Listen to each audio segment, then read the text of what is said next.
Hey guys, Pie Guy Rules here, and welcome to the top 5 worst SpongeBob episodes in SpongeBob Season 9. This was a tough list to make, although not for the reasons you'd really expect. It's because in pretty much every single episode that I labeled SpongeBob, except for one, I found things I kind of liked about the episode. Or the bad elements in the episode aren't that bad when you compare them to bad elements in episodes of previous seasons. These things aren't enough to save them from being SpongeBob episodes, but it did make it difficult for me to decide which ones would make it onto this bottom 5 list. Because of the way I decide to judge and rank episodes, you'll find that this bottom 5 actually might end up being a lot more positive than you're probably expecting. Because the bad elements are generally what decides if it ends up on the bottom 5 or not, but the good elements decide the number that it ends up at. If 2 episodes have a similar level of bad things and one has just a little bit more good things, then obviously that's going to end up lower down on the list and not be quite as bad.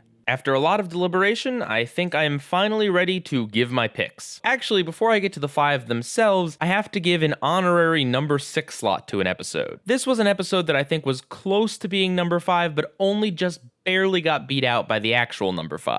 This episode is Company Picnic. In my review, I spoke at length about how I thought Plankton's plan was just incredibly stupid from a number of different angles, and the conflict in this episode was really flimsy and just kind of insulting to the audience. And that is true, but this didn't get on the bottom 5 because the number 5 choice left me just a bit more irritated than this one. And on the positive side of things, I do have to say that Company Picnic looks really good visually. The episode employs a lot of intentionally off-model designs to make the characters just look more interesting in every scene they're in. Plus, Plankton's gross stuff was really nicely detailed. And refreshingly, the episode took place at Jellyfish Fields. It was kind of cool to have a Krusty Krab episode that wasn't actually at the Krusty Krab all that much. Plus, SpongeBob and the Patty family was kind of cute. So yes, the episode is insulting, and I think everything with Plankton really should have been cut or replaced with a different conflict, but all said and done, the positives in this one just barely keep it off the bottom 5 list. Number 5, Little Yellow Book.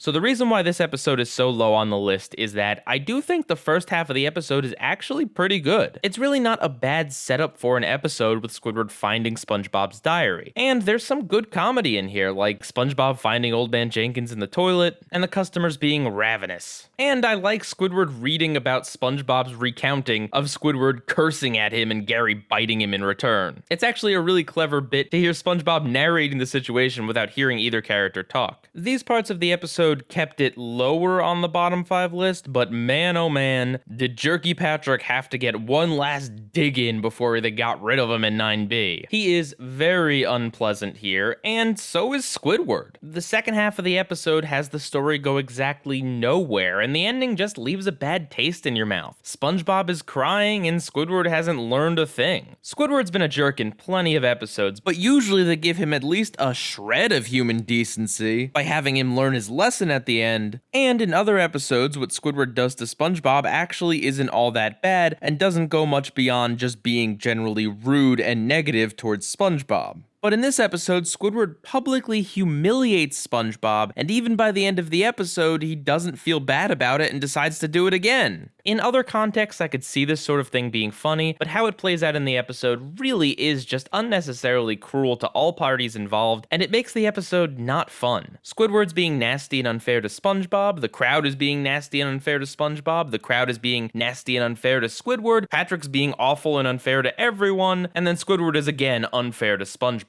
I do totally understand, though, that writing a character like Squidward is a tightrope act. You want to make him nasty enough to deserve the bad things that happen to him in the episode, but at the same time, you don't want to make him bad enough that the audience flat out hates him. They were definitely trying to go with some sort of comedically dark ending where the character doesn't learn his lesson, but the way it plays out is not funny or ironic or fun, it's just unpleasant. Mostly because what Squidward did to SpongeBob is of a very personal nature, and the public humiliation can't really be undone. There's parts of this episode that I like, and then there's the rest of it. Number 4, Married to Money. The thing about this episode is that much like the rest of 9B, it does have a good atmosphere, by which I mean it has some very pleasant music, it features a wedding, and so it's a happy celebration and ceremony, etc., etc. The episode just kind of feels nice. But the problem is that it isn't. The story is flimsy, boring, predictable, and has a very unsatisfying ending all around. The fact that the tone makes it seem nicer than it is actually makes it a lot worse. It's not a Sharks vs. Pod situation where the atmosphere is able to make up for the light story. Here, there's just so many things that are unsatisfying about this story. And really, the ending especially is what kills me here. Endings are very important. It's the last thing you leave the audience with. And while SpongeBob usually does have dumb gag endings at the very end, typically they at least wrap up the story before they do their stupid ending. Like in The Fishbowl. Yes, they have that dumb gag at the very end where it turns out that they're really studying Squidward, but even before that, they do have an actual ending to the story. In this one, the ending is Plankton is revealed and then Krabs is gonna be alone, I guess. Adding the usual stupid gag in the form of having to tip the bellboy waiter guy is even worse than usual because there's no substance that even comes before it. It's like one of the writers said, hey, what would happen if Mr. Krabs literally married money? And then couldn't figure out anything else to do with that other than making it a Plankton plot. As soon as you know Plankton is piloting the pile of money, you know exactly how this is gonna end. And I mean, heck, when you get right down to it, it really is just another variation of Plankton disguises himself as X to get the formula. It's not even all that different from what he did earlier in the season where he used the mechanical spatula to try to get close to SpongeBob. The best thing to come out of this episode is that I can tell people that there's an episode where Plankton gets married to Krabs, and technically not be wrong. In terms of positives, I can still say that I did like everything involving Pearl in the episode, and the episode's problem is more of a lack of substance than the presence of things that I really don't like, which is why I think it's better than the rest of the episodes on this list.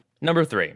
Salsa Imbecilicus. The comedy in this episode is dumb jokes. That's pretty much the bulk of what it has to offer you. Want to see some overly long gag of Patrick using a skateboard upside down? Well, here you go. Want to see him put a balloon into his mouth and then pop it? Because the writers of the show basically think that stupid people and people doing random things are one and the same. Want to see a bunch of fish just going duh, duh, duh, over and over again? Yep, this is the episode for you. The frustrating thing is that this stupid scene happens smack dab in the middle of the episode as well. It's not at the very beginning where you could forget it happened and enjoy the rest of the episode. It's not at the very end where you can at least enjoy the first part of the episode. No, it's right in the middle, bridging together the first part, which is Plankton's plan, and the second part, which is this weird college story. It's just this like 2-minute long void where nothing happens in the story, and it's just a bunch of dumb jokes. Any momentum and intrigue that was building with Plankton's original plan at the start is just immediately killed right here. And then, because this goes on so long and this comes before it, the whole college plot just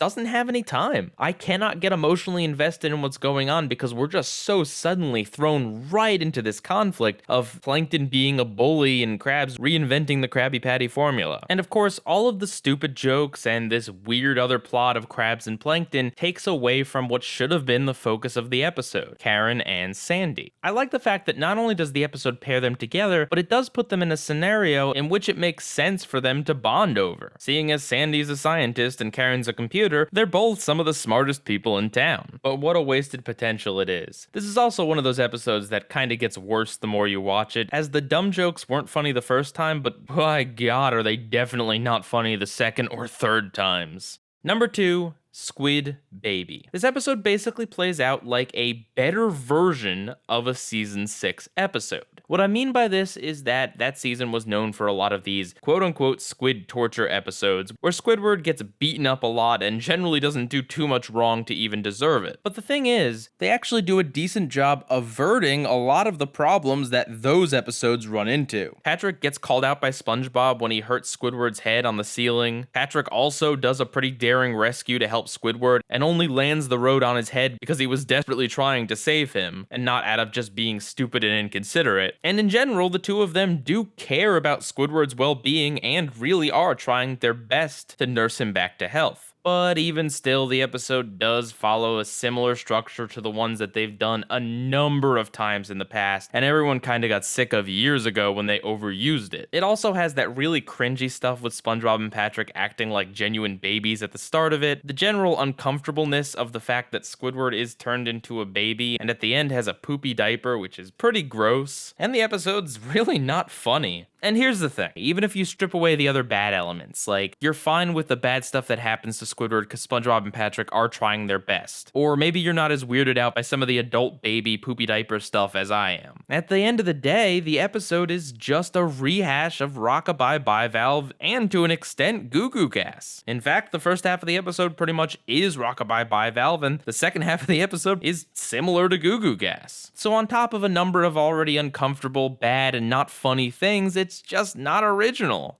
Despite the fact that it's number 2, and I am saying that it's pretty bad, I don't actually think it's completely, entirely, miserably awful. The fact that the number 2 worst episode in this season is one that I don't think is quite as bad as pretty much any of the other bottom 5s from season 5 onwards is a very good thing. Even some of the worst of this season still has some redeeming qualities. I mean, even season 8 that was generally towards the middle still had at least a handful of episodes that were pretty dang bad scumbobs. But this one, it's bad. Oh yeah, it is bad. But it's not that bad. But you know what is that bad? My number 1.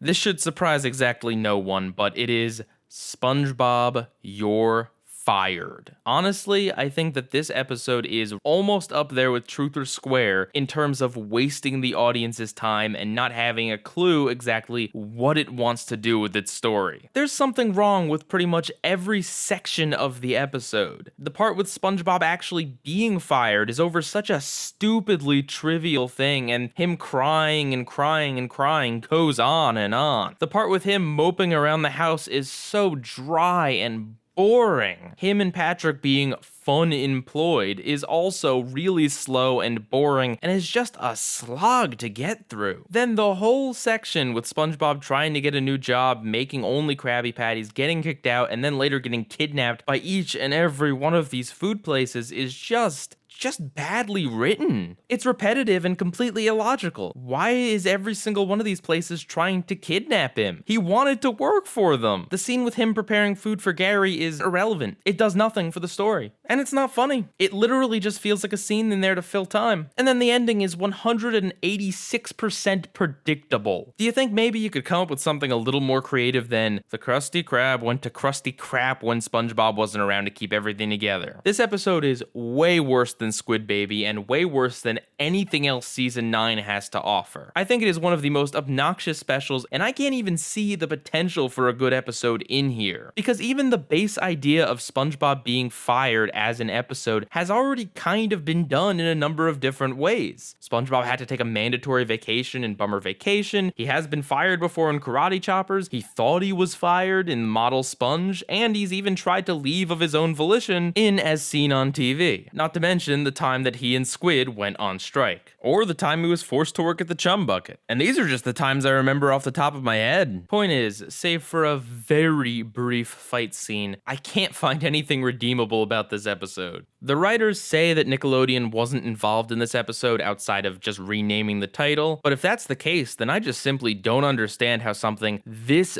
bad could come from a season that in general is way better than this. And that's my bottom 5. Or technically 6, I guess. As for the episodes that didn't make it on the list, in general, they do all have at least 1 or 2 things that redeems them a little bit. Or their bad elements aren't that bad compared to some of the worst from other seasons. Patrick Man does have that great climax. Squid Defense is a predictable, kind of boring episode that almost got a meh. Safe Deposit Crabs might be boring and meandering, but it doesn't leave me that bored or that frustrated with it. And I feel the same way about Sanctuary. I did like some parts of Mutiny on the Krusty. FoodCon Castaways is mostly bad for the repeated plot, and had that not been a problem, the episode would have been at least a meh. And the Fishbowl does have some psychology in it, which I do like. And that covers every scumbob in the season. So with that, join me very soon when I cover the top 5 best episodes in SpongeBob Season 9. Pie Guy rules.